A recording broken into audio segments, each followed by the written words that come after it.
भारत को मंदिरों का देश कहा जाता है क्योंकि यहाँ इतने मंदिर हैं कि आप गिनते गिनते थक जाएंगे, लेकिन ये गिनती कभी खत्म नहीं होगी। लेकिन आज इन्हीं मंदिरों में से आज हम जिस मंदिर की बात करने जा रहे हैं उसके रहस्य की गुत्थी आज तक नहीं सुलझ पाई है। इस मंदिर को काफी अद्भुत माना जाता है क्योंकि यहाँ पर एक ऐसा खंभा है मंदिर का जो कि आज भी हवा पर लटक रहा है। सालों से, जब से ये मंदिर का निर्माण हुआ है तब से ये खंभा हवा पे ही लटका जा रहा है और इसका कारण और इसका रहस्य अभी तक सुलझ नहीं पाया है। तो चलिए आपको बताते हैं कि आखिर इस मंदिर का निर्माण कब हुआ और कब से लटक रहा है यहाँ पर ये खंभा।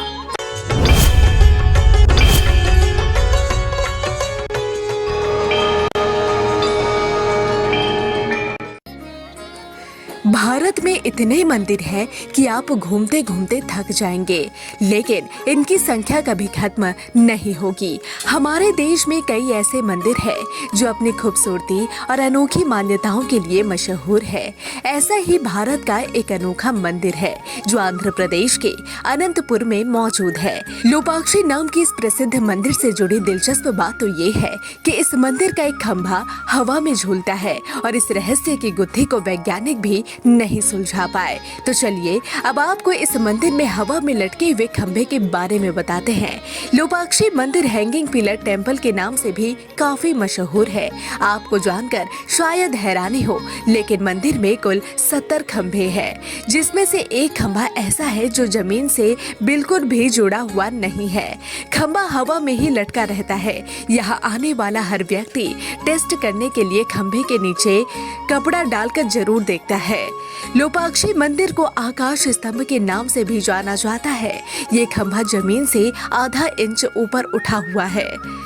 1924 में एक ब्रिटिश इंजीनियर हैमिल्टन ने रहस्य का पता लगाने के लिए स्तंभ को हिलाने की कोशिश की थी। ऐसा करते समय 10 और खंभे साथ में हिलने लगे। इस डर से पूरी संरचना ढह सकती है, उसने तुरंत अपने प्रयास को वहीं रोक दिया।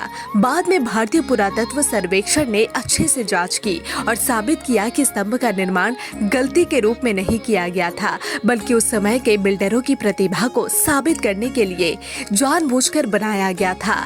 लोपाक्षी दक्षिणी आंध्र प्रदेश के अनंतपुर जिले का एक छोटा सा गाँव है। दिलचस्प बात ये है कि इस गांव से भी एक दिलचस्प कहानी जुड़ी हुई है।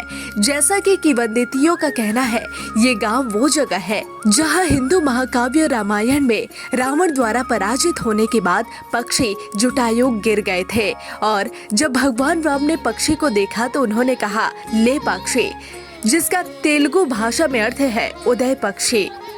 इस तरह गांव का नाम लेपाक्षी पड़ा। लोपाक्षी सदियों से सांस्कृतिक, ऐतिहासिक और पुरातात्विक रूप से महत्वपूर्ण रहा है। लोपाक्षी मंदिर का निर्माण 1530 में 2 भाइयों विरुपन्ना नायक और वीरन्ना द्वारा किया गया था, जिन्होंने दक्षिण भारत में प्रसिद्ध विजयनगर साम्राज्य के शासक राजा अच्युत राय के शासनकाल के दौरान उच्च पदों पर कार्य किया था। मंदिर के मुख्य देवता वीरभद्र है, जो हिंदू भगवान शिव का दूसरा उग्र रूप है। मुख्य मंदिर में 3 खंड है, असेंबली हॉल, एंटी चैम्बर और आंतरिक गर्भगृह। हर एक खंड में आपको भित्ति चित्र, मूर्तियां और चित्रों को देखने को मिल जाएंगे। ऐसी मान्यता है कि मंदिर के खंभे के नीचे से कुछ निकाल लेने से घर में सुख समृद्धि आती है। मंदिर से सिर्फ 200 मीटर की ही दूरी पर आप एक विशाल नंदी प्रतिमा को पत्थर के एक खंड में देख सकते हैं। यह विशाल संरचना 27 फीट लंबी और 15 फीट ऊंची है और दुनिया का सबसे बड़ी उकेरी गई बेल प्रतिमा है। बेल पर नक्काशी और डिजाइन इतनी खूबसूरत है कि ऐसा लगता है कि मानो इन्हें मशीनों के बिना बनाना संभव नहीं था। आज भी आर्किटेक्ट्स इनकी डिजाइनिंग को लेकर आश्चर्य है। थोड़ा और आगे जाने पर मंदिर परिसर में एक अधूरा मैरिज हॉल है और माना जाता है कि हॉल शिव और पार्वती के विवाह का जश्न मनाने के लिए बनाया गया था। इस हॉल को देखने के बाद हर कोई यही बोलता है कि इसे जानबूझकर अधूरा क्यों क्यों छोड़ दिया गया? तो आपको बता दे कि ऐसा कहा जाता है कि निर्माता विरूपन्ना का पुत्र अंधा था। एक बार जब उन्होंने मंदिर का निर्माण शुरू किया तो उनके बेटे का अंधापन चमत्कारिक रूप से ठीक हो गया, लेकिन अन्य दरबारियों को जलन होने लगी और उन्होंने राजा से शिकायत की। वह अपने बेटे के इलाज के लिए राज्य के पैसे का इस्तेमाल कर रहा है। क्रोधित होकर राजा ने अपने आदमियों को विरूपन्ना को अंधा करने का आदेश दिया। अधूरे मैरिज हॉल की दीवारों पर लाल धब्बे उनकी आंखों का प्रतिनिधित्व करते हैं और उस घटना के बाद कोई भी हॉल को पूरा नहीं कर पाया। अब आगे बढ़ेंगे तो आपको जमीन पर एक विशाल नक्काशीदार पैर देख सकते हैं, जिसे किसी व्यक्ति के असल पैर की माप से इतनी सटीकता से बनाया गया है कि देखने वाला इसे देखता ही रह जाएगा। उस समय ऐसा कौन सा दैत्य था जिनकी लंबाई 20 से 25 फीट थी? ये सवाल अभी भी एक रहस्य बना हुआ है।